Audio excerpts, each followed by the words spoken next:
Good afternoon, everyone, and it is a pleasure to welcome you to this new episode of the Expert Talks Series organized under the framework of the TRANS-SAHARA EU project.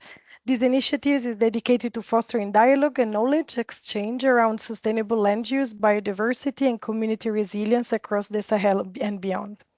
Today's session is particularly timely and relevant as we explore the state and future of forest certification in Africa, a topic that sits at the intersection of environmental integrity, market access, and sustainable development. We are honored to host Professor Demel Teketay, an esteemed scholar and practitioner in forest sciences with over 4 decades of academic and research experience. Professor Teketay has served in various capacities across multiple countries, including full professor and founding dean of the Faculty of Natural Resources at the Botswana University of Agriculture and Natural Resources, executive manager in Kenya, associate professor and research fellow in Botswana, regional director in Ghana, postdoctoral fellow in Sweden, postgraduate fellow in the Netherlands, and last but not least, in numerous roles in Ethiopia, including Director, General Director of Forest Research, Assistant Professor, Lecturer, and Extension Agent. His academic journey includes a PhD in Forest Vegetation Ecology from Sweden, an MSc in Plant Taxonomy from the UK, and a BCc in Agriculture from Ethiopia. He has published more than 300 scientific articles and technical reports, including policy briefs, books, book chapters, and peer-reviewed papers, many of which appear in high-impact journals and can be accessed via his ResearchGate profile. Professor Teketay recently concluded his tenure at the BUAN in February 2025 and is currently working as an independent professional based in Addis Ababa, Ethiopia. At the same time, we are equally pleased to welcome Dr. Mengistu Kindu from the Technical University of Munich, who will moderate today's discussion. Dr. Kindu's expertise, geoinformation application to land use systems and agroforestry will help guide us through the complexities and opportunities surrounding forest certification in the continent. So, to not further ado, I would like to leave the floor to Dr. Kindu and then to Professor Teketay. Thank you. Thank you very much, Anna, for sharing his biography and giving me this opportunity. It's a real pleasure to welcome you to today's TRANS-SAHARA Expert Talks Series on the state and future of forest certification in Africa. We gathered here to explore an issue that lies at the heart of sustainable development, how we manage, protect, and certify our forests to ensure that ecological, social, and economic goals go hand in hand. And to guide us through this important conversation, we truly honored to have with us Professor Demel Teketay. As you just heard from his biography, one of Africa's foremost forest scientists, educator, and thoughtful leaders. I personally know him through my academic journey and career, where he has served as my supervisor and head of my former research organization. Today, he brings us that ways of experience to help us to understand not only how forest certification has evolved in Africa, but also where it's heading, what challenges remain, and how we can make certification a stronger tool for sustainable land use, community empowerment, and climate resilience. So please join me in giving a very warm welcome to Professor Demel Teketay as he shares his insight on the state of the state and future of forest certification in Africa. Professor Demel, the floor is yours. Thank you very much, Dr. Kindu and Dr. Anna. And I should start really by thanking both of you. Dr. Kindu recommended me to join this exciting project, the Trans-Sahara project. And Anna has been very instrumental because of her excellent, effective and efficient communication. And I would be very happy to present as it's stated, presentation of the state and future of forest certification in Africa. Thank you also for the very nice introduction. Right.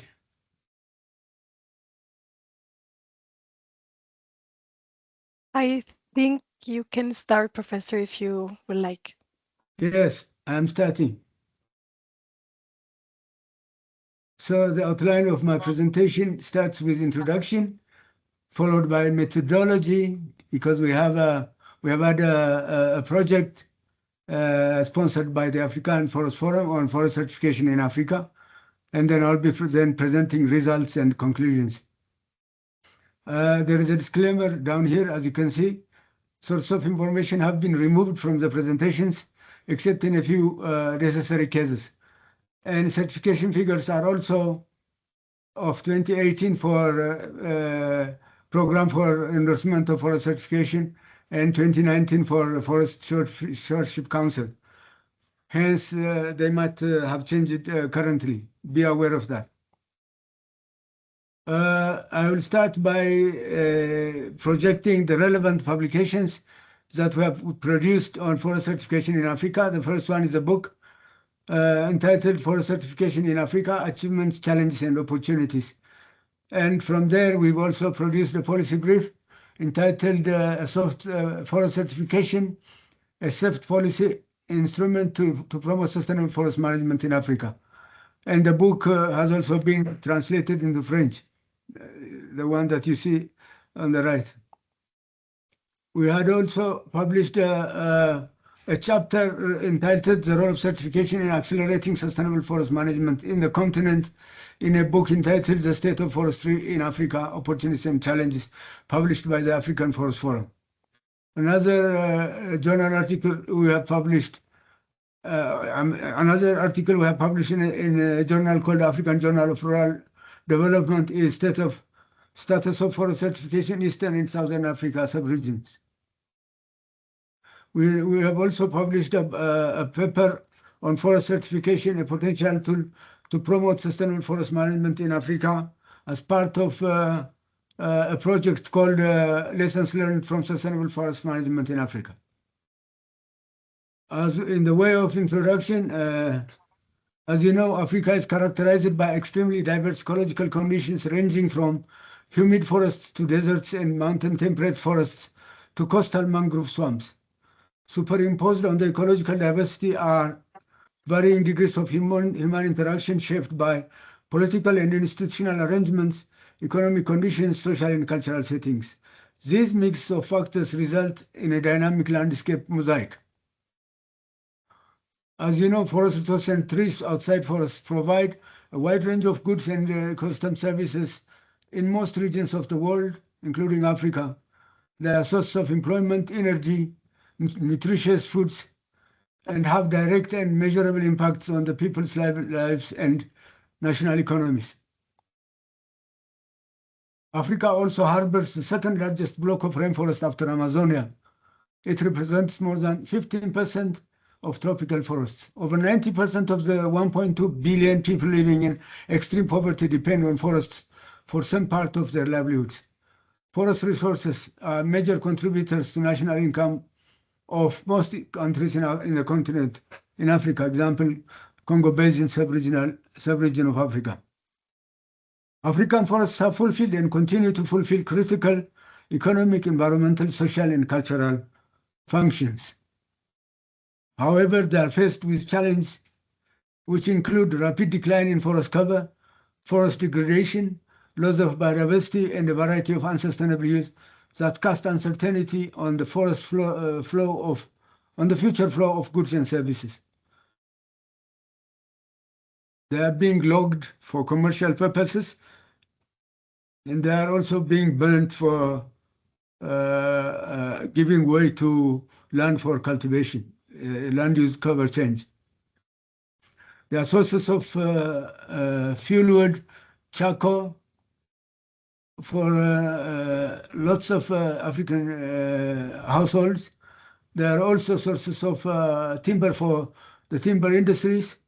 As a result, they are being deforested including by fire, as you can see here.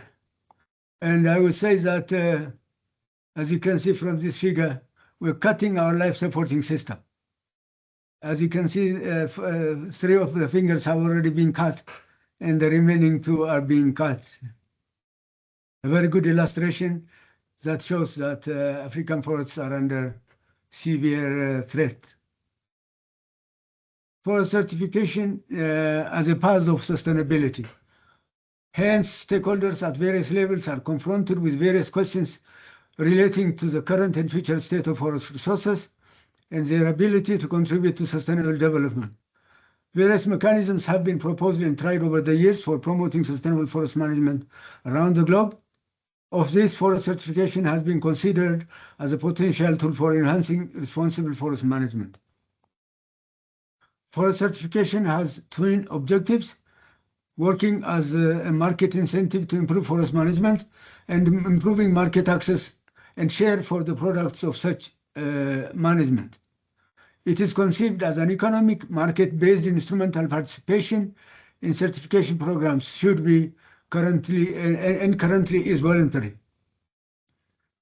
It takes place by assessing the effect of forest activities against standards previously agreed as significant and acceptable to stakeholders, and is undertaken by third-party organizations which have no self-interest in a specific forest activity, are not stakeholders in the forest being certified, and can assure the public of independent and professional judgments. So this is a credibility issue. Sustainable forest management, also referred to as responsible forest management, is an inherent aim of forest certification. It is aimed at improving the quality of forest management that is environmentally appropriate, socially beneficial, and economically viable. There are 2 types of forest certification. The first one is called forest management certification, which is awarded to forest managers or owners whose management practices meet the requirements of the standards used by the forest certification systems. The second one is called chain of custody certificate, commonly known as COC. It verifies certified material and products along the product chain and applies to manufacturers, processors, and traders of certified forest products.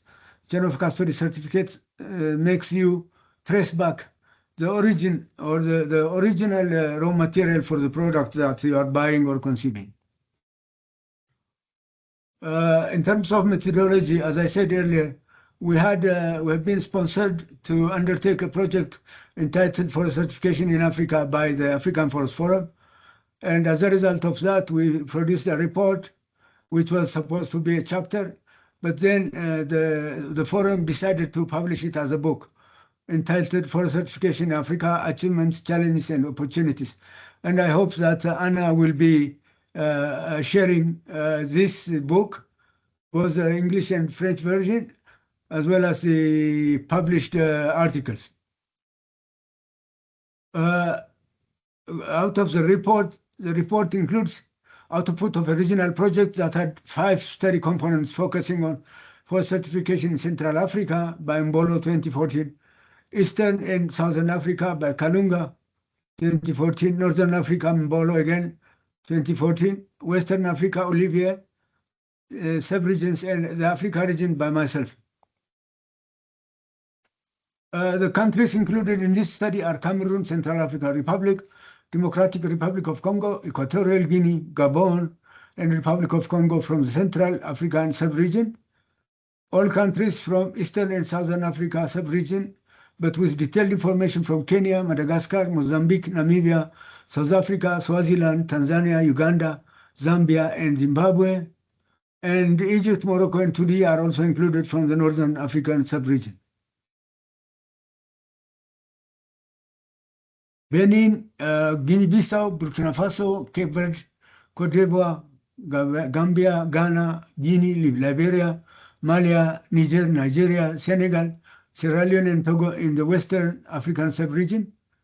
Countries within and outside Africa with available general information on forest certification relevant to the stated objectives of the Africa regional study on forest certification has been compiled by myself. As I indicated earlier, all of the above reports, including the book, are available and accessible from the African Forest Forum website. To achieve the stated objectives, different methods were employed. First one, synthesizing findings and information from reports of studies carried out on forest certification in Central, Eastern, and Southern, Northern, and Western African subregions. Reviewing and synthesizing relevant information from published documents, unpublished documents, websites of forest certification schemes, as well as those active in forest certification, organizations offering training on forest certification, and those who were or are active in supporting forest certification in Africa, and other internet resources. Consultation with experts and authorities responsible for forest certification and with certified forest companies have also been contacted or included in the study. Assessment of information gathered from the different sources to identify needs for the successful implementation of forest certification in Africa has been included. The data collection and analysis, as much as was feasible, data were collected from above-mentioned sources for each of the 4 sub-regional studies based on the following prepared topics: status of forest certification in Africa, forest certification systems engaged in forest certification, past and ongoing support provided for forest certification, and availability of fundamental requirements for forest certification that are enabling conditions, appropriate human, financial, and physical resources and technical skills, and/or skills, policy legislation, environment, appropriate institutional arrangements, as well as markets and marketing structures, information systems for forest certification, and perception and engagement of stakeholders in the development of standards on forest certification. Achievements recorded from the implementation of forest certification were included, for example, development of forest stewardship standards, types and area of forest certified, types and numbers of forest certification issued, and types and numbers of certified forest products and/or services.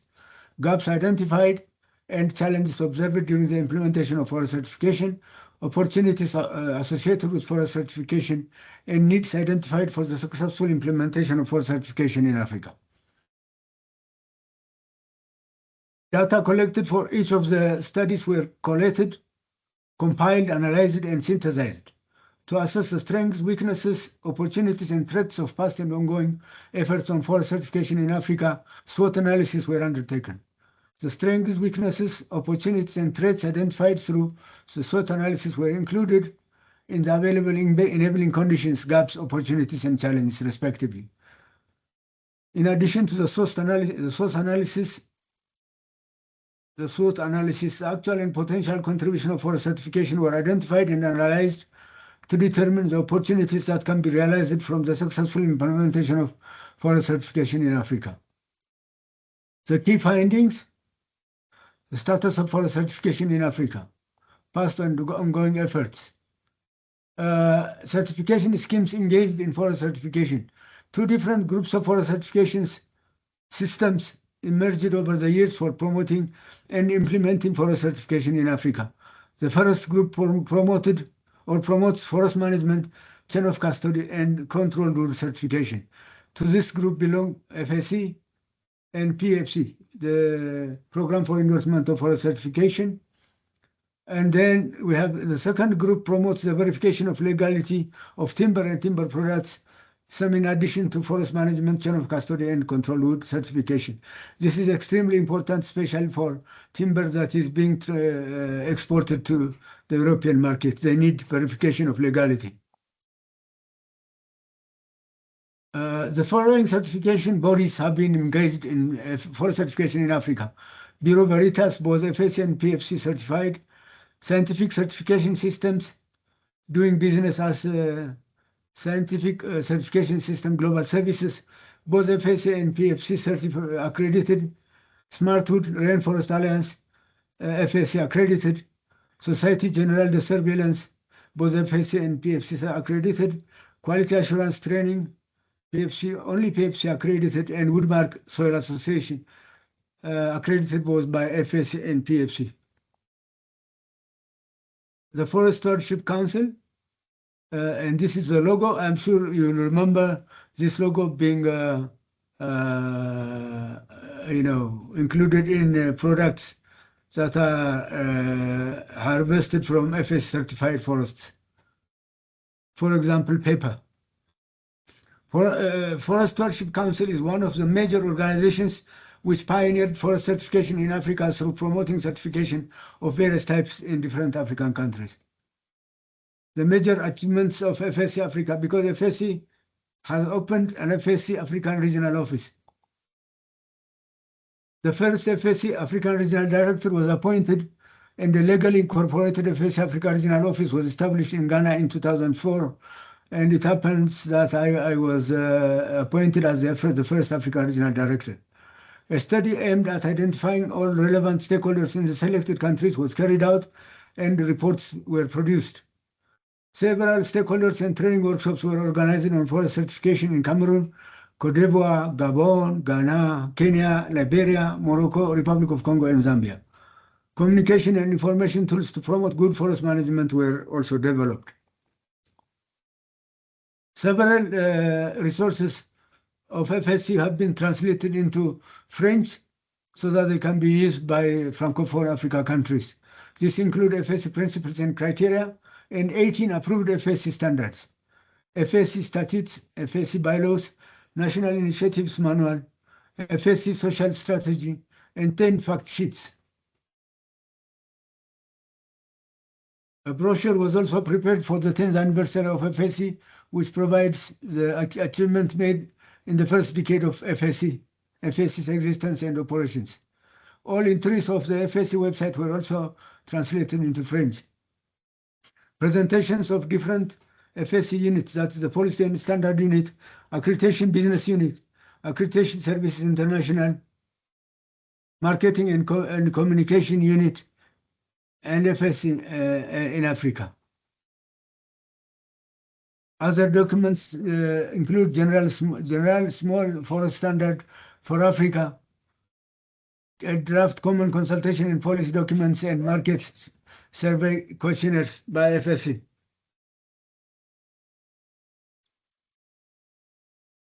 Sixteen FSC national contact persons were identified and endorsed by FSC, and these were responsible for organizing stakeholders and developing national standards. This include Burkina Faso, Cote d'Ivoire, Ethiopia, Ghana, Morocco, Republic of Congo, South Africa, Uganda, Cameroon, Democratic Republic of Congo, Gabon, Kenya, Mozambique, Senegal, Tanzania, and Zambia. FSC national offices were established in Cameroon, Gabon, Ghana, and Republic of Congo, were furnished with modest office furniture and equipment. FSC national contact persons and a few members were sponsored by FSC African Regional Office to participate in the 10th anniversary of FSC and General Assembly of FSC, which happens every 3 years. National working groups were established in Cameroon, Cote d'Ivoire, Gabon, Ghana, Kenya, Morocco, Republic of Congo, South Africa, Tanzania, and Zambia to develop national standards and promote forest certification, especially accredited by FSC. National forest standards were developed by national working groups in Cameroon, Cote d'Ivoire, Gabon, Ghana, Kenya, Morocco, Mozambique, Republic of Congo, South Africa, Tanzania, and Zambia. Field tests by national working groups in Cameroon, Ghana, Morocco, and Mozambique were undertaken, and the national working group in Ghana and its forest stewardship standard were endorsed by FSC. Another very significant initiative was the establishment of a sub-regional working group in the Congo Basin, composed of representatives from Cameroon, Central African Republic, Democratic Republic of Congo, Gabon, Republic of Congo, and other relevant stakeholders. We found it very efficient to have one working group for all these countries in developing a sub-regional forest stewardship standard and promote forest certification. The draft forest stewardship standard for the Congo Basin, the first of its kind, was developed by commissioning an expert. The draft forest stewardship standard was discussed, revised, and approved by the sub-regional working group and submitted to FSC for endorsement. FSC approved the standard and gave it the code that you see there. And Congo Basin Regional Public Plantations and Natural Forests in April 2012. Wide national, regional, and international stakeholders consultations were carried out on forest certification in Africa. Study reports were produced on forest resources, rural communities, and prospects of sustainable forest management and certification in Cameroon, Gabon, Ghana, and the Republic of Congo. These 4 countries were project countries. The project entitled Promoting Sustainable Forest Management in Africa. The first ever training and meeting of FSC national initiatives in Africa was organized. The website for FSC Africa was designed and uploaded onto FSC website. The number of FSC members in Africa increased from 3 in 2004 to 130 in 2008. And the FSC certified forests increased from about 1.9 million hectares in 6 countries in 2004 to about 5 million hectares in 8 countries during 2008 and 2010. Unfortunately, with the termination of the project funding, which happens all the time in developing countries, the African Regional Office had to be closed down at the end of June 2029, which also happened to coincide with the global economic meltdown. This has led to subsequent closure of the national office established with support from the project and discontinuation of the activities initiated in the different countries. In August 2010, the second regional director was appointed and FSC Africa Regional Office was reopened in Cameroon. Unfortunately, the second FSC Africa Regional Director left FSC, and hence the regional office had to be closed again in 2012. In 2013, the regional office has been reopened with the appointment of a third FSC Africa Regional Director, this time in Johannesburg, South Africa. And 2 sub-regional coordination offices were also established for the Congo Basin in Brazzaville and East Africa in Nairobi. The other certification system involved in forest certification in Africa is the Program for Endorsement of Forest Certification, which is abbreviated as PFC. And this has taken root in Gabon, Cameroon, Ghana, and Republic of Congo, which have developed what they call the Pan-African Forest Certification scheme. Another, or the third initiative being tried is the African Eco-Labeling Mechanism based in Kenya, and I used to be the executive manager of this mechanism. I move to the past and ongoing support provided to forest certification in Africa. This can be categorized into capacity building and training or standard development and funding. Through capacity building, FSC Africa Regional and Sub-Regional Offices and International Center, Sphenix Skog Certifying EBI in Forestry, EBI Training Center for the Modernization of Operations, Bureau Veritas Smartwood Centre de Excellence Social, Building and Woodworkers International, GIZ and International Culture Center, Commission de Forêt d'Afrique Centrale, FSC and GIZ, and this is another High Commission for Forests and Water. This is a French abbreviation, a very long one. And then Group Czech de Genève, France. These have been very active in building capacity and or giving training for forest certification in Africa. Another one is through forest stewardship standard development. And these institutions include African Timber Organization and International Timber Trade Organization, FSC, GTZ and UNDP, European Commission, FSC Sub-Regional Office in the Congo Basin, ATO, ITTO. Through funding, the following institutions were active: WWF, FSC Denmark, COMIFAC and FSC, support for eco-certification of forest concessions in Central Africa, the German Federal Ministry for the Environment, Nature Conservation and Nuclear Safety. Availability of fundamental requirements for FSC. There have to be fundamental requirements to promote forest certification, not only in Africa, but elsewhere in the world. These are enabling conditions, enabling policy and legislation environment, appropriate institutional arrangements, market and market structures for information system.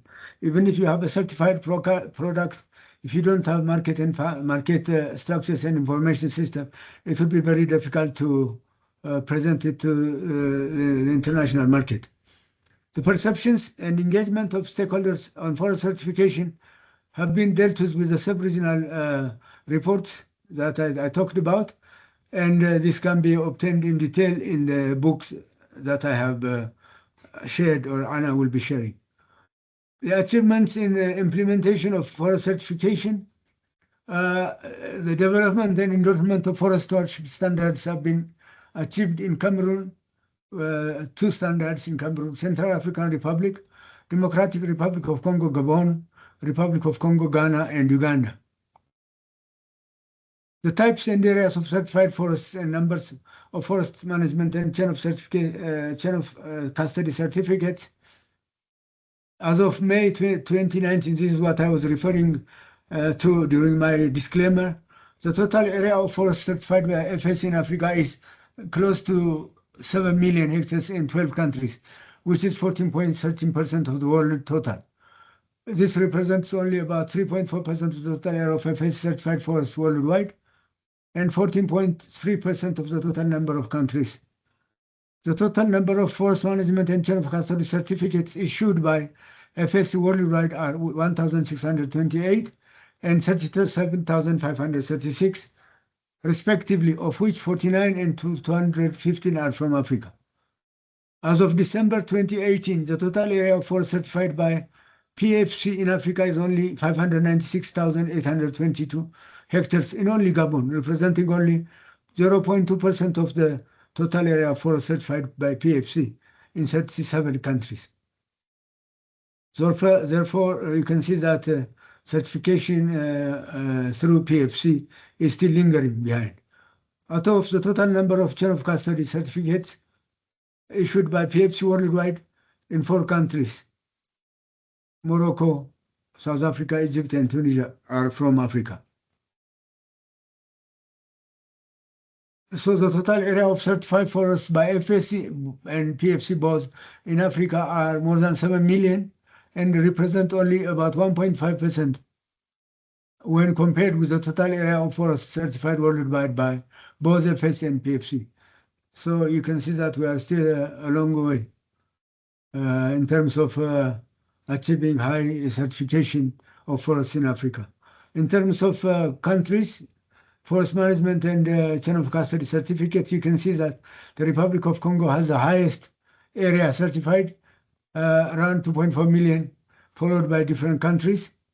This is the forest management certificates, and then you have the chain of custody certificates, the highest number being in South Africa, 128. This is the map from FSC, the global FSC certified forest areas. And you can see that almost everywhere in the world, FSC has certified forests. But look at the African continent, it's only a few countries that I mentioned that have FSC certified forests. This is also PFC, and the dots indicate chain of custody certificates that have been issued. And you can see that in Europe, they are crowded, and also several countries in South Africa, what do you call it, South America, and very few in Africa. You might be wondering what kind of certified products there are, and there is a list I have prepared. Certified products include logs, lumber and plywood, wooden and paper products, household toilet and towel paper. Just look for the logos, and you can see whether they are FSC or PFC certified. Household is tissue paper and cosmetic wipes, kitchen accessories like cutting boards, furniture for children's rooms, bedrooms and or living rooms, outdoor furniture for gardens or terraces, wood for construction and gardens, many tools with a fist or a wooden handle, bags for markets, grilling accessories like pliers, grill or charcoal, etc. have been certified in Africa. The major gaps and challenges and opportunities. In the interest of time, the moderator, if you allow me, there are 3 slides about this. I would like to jump them, leaving it to our participants to read from the book. In the interest of time. And what kind of opportunities do you have in forest certification in Africa? We have environmental opportunities, social opportunities, economic opportunities, and cross-cutting opportunities. These have been dealt with in detail in the book. What are the needs identified for certification in Africa? Human resources, financial resources, physical resources, technical capacity and/or skills, enabling policy or legislation environment, appropriate environmental and institutional arrangements, marketing structures and/or information system, and support in standard development. Without standards, we cannot undertake certification. And conclusions and recommendations and future outlook. In Africa, 2 different groups of forest certifications have emerged over the years, which are promoting and implementing forest certification. These are Forest Certification, Forest Stewardship Council, and the Program for Endorsement of Forest Certification. The first group promotes forest management, chain of custody, and control wood certification. To this group belongs the 2 international forest certification systems, namely PFC and FSC. The second group promotes verification of legality of timber and timber products, some in addition to forest management, chain of custody, and control wood certification. A total of 10 forest stewardship standards composed of 8 national, 1 sub-regional, and 1 regional forest stewardship standards have been developed and endorsed in Africa. The types of certified forests in Africa include natural as well as semi-natural population plantation forests, exotic hardy and softwood plantations, and miombo woodlands and/or forests, sometimes community natural forests. Africa shares only 3.4% of FSC certified and 0.2% of PFC certified, and only 1.5% of both FSC and PFC certified forests. And then you can agree with me that this is very, very low. The above figure suggests that the area of forest certified in Africa and hence brought under responsible forest management and/or sustainable forest management is relatively very small. This has been attributed to the numerous gaps, challenges, and hence various needs identified. In general, ensuring responsible forest management and/or sustainable forest management through the use of forest certification as a voluntary market tool in Africa requires huge coordinated efforts by all concerned stakeholders at national, sub-regional, regional, and international levels. One of these efforts is the need for developing appropriate demand-driven and tailor-made capacity-building programs aimed at enhancing and/or creating the required capacities in terms of human, physical, and financial resources, as well as technical capability and/or skills. Such programs should also address the shortcomings of the policy and the legislation environment, appropriate institutional arrangements, as well as deficiencies in markets and marketing structures and/or information systems for the successful promotion and implementation of forest certification. Training programs on the various aspects of forest certification in Africa, such as the one already developed by the African Forest Forum, are essential and necessary. The certification body programs, capacity building programs should target actors at various levels along the value chain of the forest sector. If and when implemented successfully, FSC holds promising and attractive economic, environmental, social, and cross-cutting opportunities. Recommendation and future outlook. Relevant stakeholders should come together and jointly develop and/or design and implement strategies that should contain, among others, support programs, example, the capacity building programs and training programs mentioned above. Such programs will guarantee closing and the numerous gaps identified and overcoming the many challenges recognized. Ongoing efforts should be supported while ensuring the effective and efficient exploitation of economic, environmental, social, and cross-cutting opportunities in order to fulfill the various needs identified for successful implementation of forest certification in Africa. I'll take this opportunity to thank, to acknowledge the African Forest Forum Secretariat and its staff members and other individuals who have provided support during the implementation of our project entitled Forest Certification in Africa. And I would like also to include Dr. Anna Lorenzini and Dr. Kendo Mangiste and others in the Trans-Sahara Africa project who have been instrumental in supporting these expert talk series. Thank you very much. Thank you very much, Professor Demel Teketay, for that fascinating and comprehensive presentation. We now have some time for questions and discussions.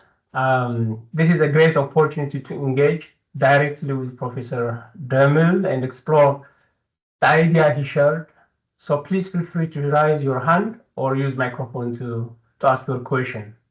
And I kindly ask you that you keep your question brief and focused so we can give as many people as possible.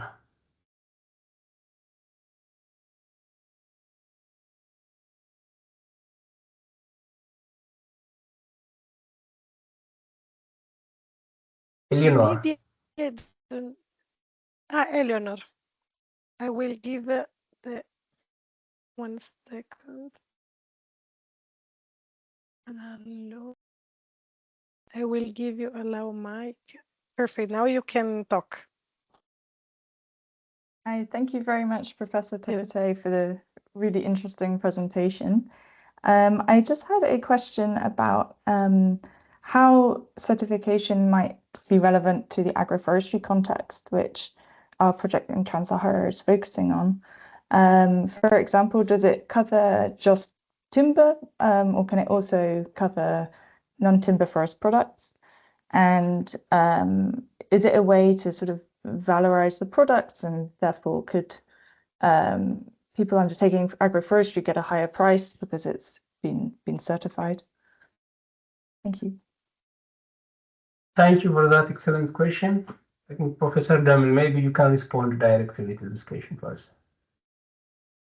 Thank you very much for the interesting question. Yes, forest certification is relevant not only for timber, but also non-timber forest products. And these days, it is also, for example, the Forest Stewardship Council is moving towards certifying environmental services.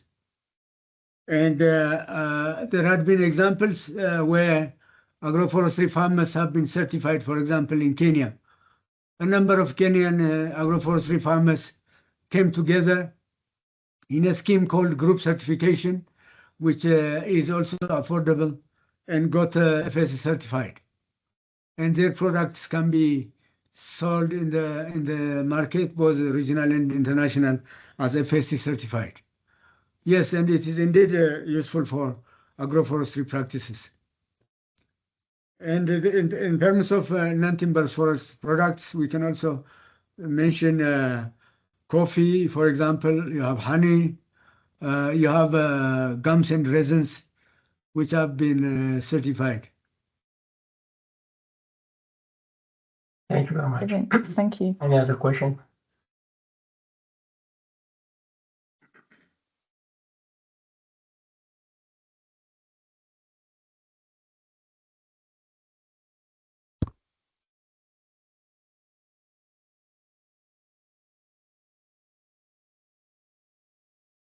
I don't know, Mangistia, maybe you have a question, maybe from your side. Yes, I have. Like looking forward, what are the emerging trends or technologies could help to make forest certification more efficient and transparent. For instance, through digital traceability or like blockchain tools? What are you looking forward? I didn't get the last bit. Like, what are the emerging trends or technologies like to make forest certification more efficient or transparent? As I said, for example, this digital traceability, what they call it. I think one of the significant tools that have emerged over the years to support forest certification is GIS and remote sensing. These days, it's very easy to map what has happened to forests over the years. As you know, you are the expert yourself, you can explain it better than me. But there is also a chance for certification systems to monitor what is happening to their certified forests. Without them knowing it, you can go and check using remote sensing and GIS, and then take actions, because you are not allowed to start deforesting certified forests. Thank you very much. I think I have also another, like you mentioned, that despite the challenges, you identified like strong economic, environmental, and social opportunities associated with this forest certification. So which of these do you see the most promising for the African near future out of this, the economic, environmental, and social opportunities? Thank you very much for that question. For me, and it may depend from one person to the other, the most important opportunity is the environmental opportunity, because the forest certification helps to promote, as we say, responsible forest management, or in another way, sustainable forest management. And if you are preparing to certify your forest operation, you need really to make sure that you are managing your forests sustainably.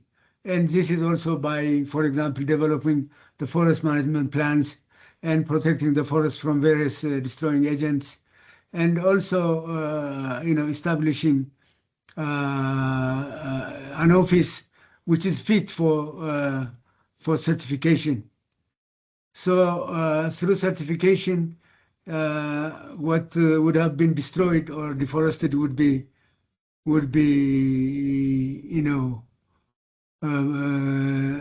protected and conserved and sustainably utilized. And the best thing is about sustainably utilizing them. So forest certification doesn't block the utilization of forest resources, but it promotes their sustainable utilization through certification as a market tool. Thank you very And much. the social, also the social aspect, the socioeconomic aspect is also important. You know that these forest resources in Africa have been protected and conserved by generations of Africans.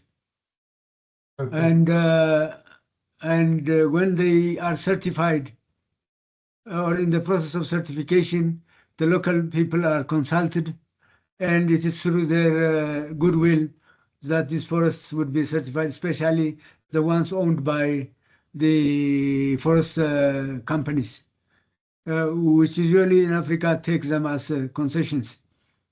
And also there are spots in the forest where local people worship. There are trees which are also worshipped by people. There are rivers inside forests which are sources of water for the local communities. They are also sources of fish. They usually go to fish. And there are also sources of honey for the local communities. And all these services will be protected because there are standards that wouldn't allow you to get your forest certified unless otherwise you ensure that these socioeconomic aspects are achieved. And another, if they are also certified, if the forests of communities are certified, the timber companies are also expected to build, for example, schools, clinics, hospitals, roads, and other socially important infrastructure. And through this, the social aspect is also beneficial, socio-economic aspect. Thank you very much. Any other question? Maybe from the participants? Actually, if I may, I have a curiosity because I found it very interesting the last point, for instance, that you shared, the fact that in any case the local communities are also consulted, and I think is a very, very important. And I was wondering if there are like some kind of association at the Africa level, or is a kind of initiatives that happens more at the local level?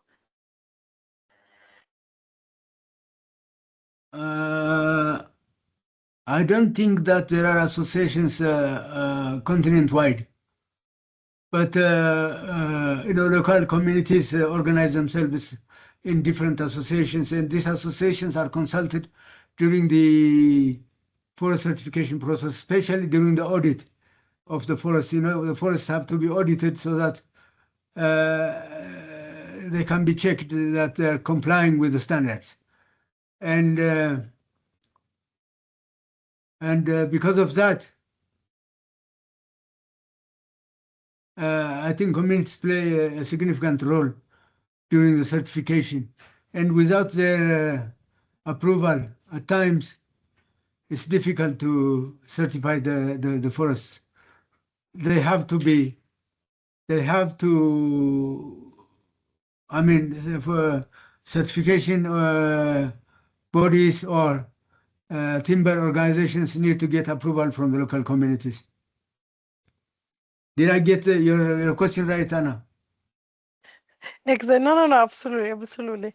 No, but it was interesting because I think what I like of these webinars, it is always a space also to learn, and I found it interesting. Also, maybe from my point of view, that I not to get also in contact, because I think that collecting the point of view of the people that are the first one not to be involved in these specific aspects, I think is pivotal.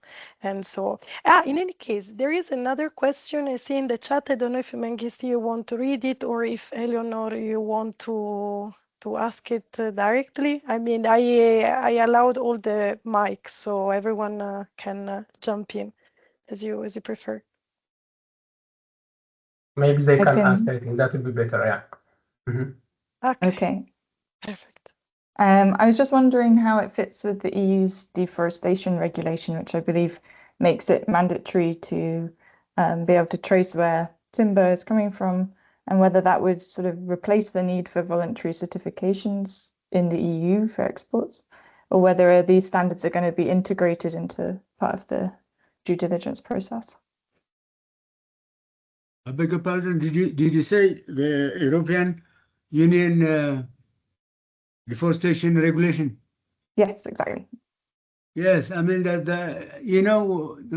one of the major markets of certified forests from Africa is Europe, and they are very stringent in terms of allowing or importing forest products certified from, both uncertified and certified from Africa. And that's why I was talking about the question of legality. They certify the legality of timber, and this includes also timber not obtained through illegal cutting, and also whether or not it is coming from what we call the high conservation value forests, and also those that are important for the local communities. So certification, especially the one which deals with legality of timber, makes sure or takes care of that, takes care of deforestation. And the forest search standard also doesn't allow deforestation. If you have deforested the forest, or if you have been responsible for deforestation, your operations wouldn't be wouldn't be certified. So in a way, the regulation is taken care of through certification. Thank you. Great. Okay. Any other question?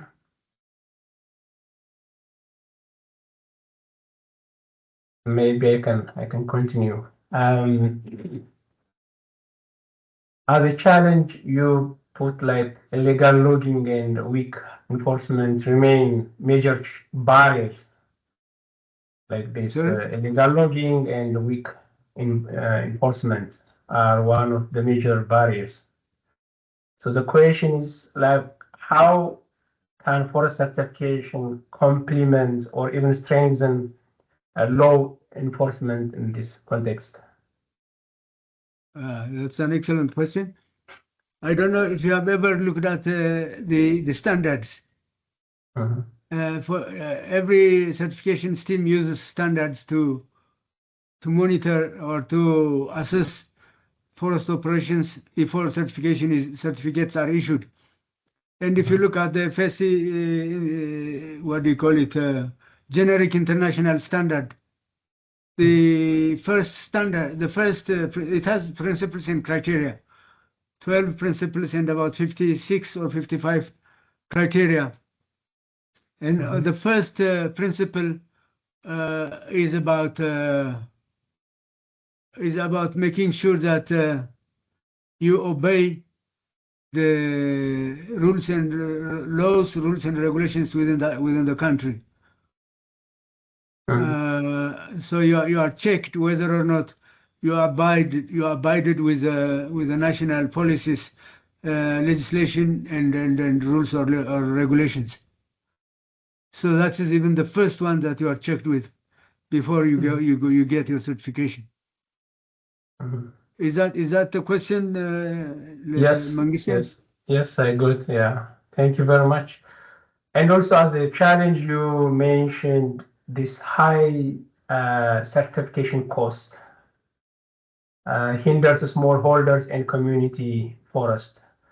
So, are there any innovative financing or partnership models that could make certification more accessible?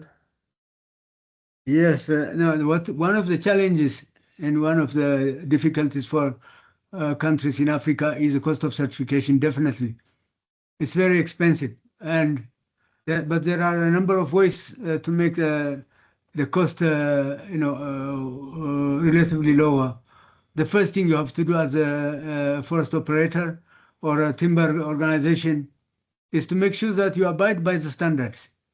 If you are managing your forests using your forest management plan, and also trying to look into the standards, you make sure that each and every principles and criteria are dealt with. When you do that, the visit by the certification bodies to your forest for auditing would be low. The frequency would be low. If you are not prepared, if you are not ready for the audits, they may come a couple of times, and that makes certification very high. And one of the reasons why certification is costly in Africa is because the certification schemes and also the certification bodies come from elsewhere. For example, from Europe or from America or from Asia. And that makes, which means you have to pay for the transport and their stay in wherever the country is. And that makes the cost higher. But there are opportunities where, especially smallholders, can benefit from forest certification, and one of which is called group certification. The group certification allows you to organize yourself into groups, and the groups can apply directly to be certified, and they contribute a certain amount to the certification cost. In other cases, for example, the Forest Stewardship Council has a standard called SLIMS, Slow and Low Intensity Managed Forests. And for this, the requirements are not that rigorous. So they can be audited in a very short period of time, and so sometimes they jump some of the principles and criteria for them so that they can be easily certified. So through group certification and the SLIMS certification standard, smallholder farmers can be certified without a major problem with the cost of certification. Even then, I mean, we have to admit certification is very expensive. Because one of the other things is once you are certified, you have to maintain the certificate. And for you to maintain the certificate, there are surveillances, frequent, monitoring. Sometimes, what do you call them? Unannounced. You can be surprised by sudden visits from fortification systems. So that makes, and you have to pay every year for maintaining the certificate. That makes for certification expensive. Excellent response. Yeah. Any other question?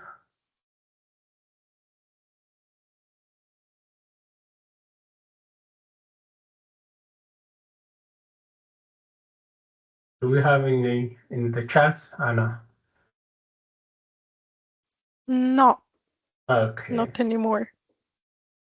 So then let me close this talk, this expert series. Yeah. So Yes. thank you very much, Professor Demel, for truly insightful and inspirational presentation. You have given us not only a clear picture of where Africa stands in forest certification, but also a thoughtful vision of where we need to go. A future where responsible forest management becomes a shared community across the government, industries, and communities. From your reflection on the progress made through Forest Stewardship Council and other certification systems to your honest look on the challenge of implementation, policies, and capacity building, you have reminded us that sustainable forestry is not just a technical progress, it's a social, economic, and ethical responsibility. Your message about the power of collaboration, the need for a strong institutional framework, and the importance of community involvement resonates deeply. And I think it's safe to say we all leave this session with a new insight and a renewed motivation to act. On behalf of everyone here, I would like to express our heartfelt appreciation to you, Professor Demel, for sharing your expertise, your passion, and your dedication of leadership in forestry and natural resource management. Let's give him another warm round applause, although it's online. Huh? And Thank you so much. The participants, yeah. Thank you for your insightful engagement and questions. Conversations like this are what will drive meaningful change. So we hope today's discussion will continue beyond this room, in classroom, in research projects, in policy meeting, and in daily decisions about how we interact with our natural environment. Thank you once again for being part of this important session. Have a wonderful afternoon, and let's keep this dialogue on sustainable forestry alive. And until our next Expert Talk series. Thank you. No, thank you very much. Before you close, Anna, did you share the documents? I shared them through both PDF and also Google Drive, but in any case, in fact, I wanted also to thank you for being here today with us, and also to remind that in any case, we will make them available also on the website, the project website. So, and we will share them across social media. Thank you so much. Thank you very much. Thank you. Thank you so much. Thank you. Bye-bye. Have a very good evening. Bye. Bye. Ciao.